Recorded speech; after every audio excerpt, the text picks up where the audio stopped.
अस्सलाम वालेकुम नाज़रीन, आज की इस वीडियो में मैं आपको बताऊंगी कि इमाम ज़ैनुल आबिदीन रहमतुल्लाह अलैह ने अपने बेटे इमाम बाकर को नसीहत करते हुए फरमाया, बेटा 4 आदमियों के पास ना रहना।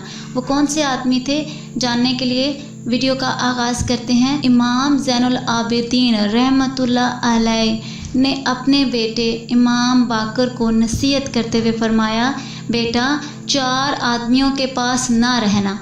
रास्ता चलते हुए इनके साथ थोड़ी देर के लिए भी ना चलना।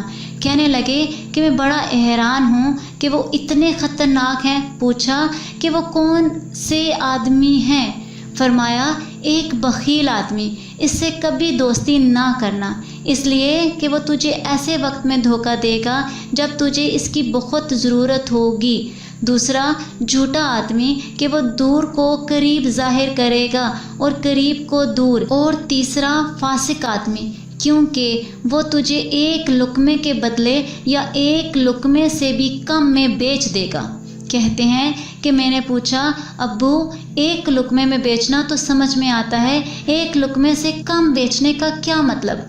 फरमाया कि वो तुम्हें एक लुक़मे की उम्मीद पर बेच देगा। और चौथा, कता रहमी करने वाला आदमी, क्योंकि मैंने कुरान पाक में कई जगह इस पर लानत देखी है।